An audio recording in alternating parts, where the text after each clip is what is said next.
reasons po to thank God today. And anyway, please look at the person beside you. Ayan. Pakisabi po sa iyong katabi, maraming salamat. Maraming salamat. Ayan. We thank God and we also thank God for blessing us with family and friends this afternoon. Praise the Lord. And this time po, before we give our tithes and offerings, let me read to you Psalms 100 verses 1 to 5. This is a song of thanksgiving. And as we give to God today, nawa po punong-puno ng pagpapasalamat ang ating mga puso. Amen po? Praise the Lord. Shout with joy to the Lord, all the earth. Worship the Lord with gladness. Come before Him singing with joy.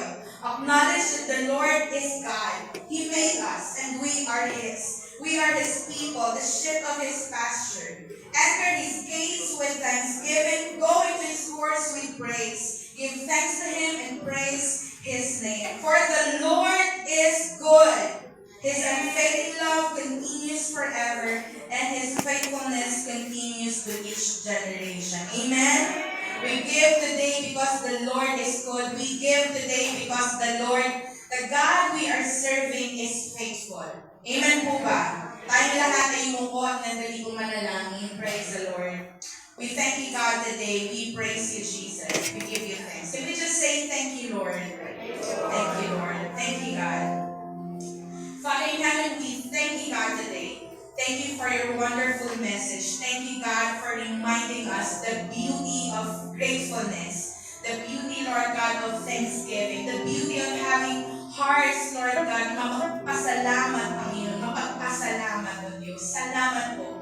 Maraming salamat. Pinupuri ka namin at dinadakila. We acknowledge today, Lord God, that we are nothing without you. We acknowledge today, Lord God, that we can do nothing without you, Panginoon. We acknowledge, Lord God, that you are the God of our lives, that you are always in control, Panginoon, ng aming mga buhay. Salamat po.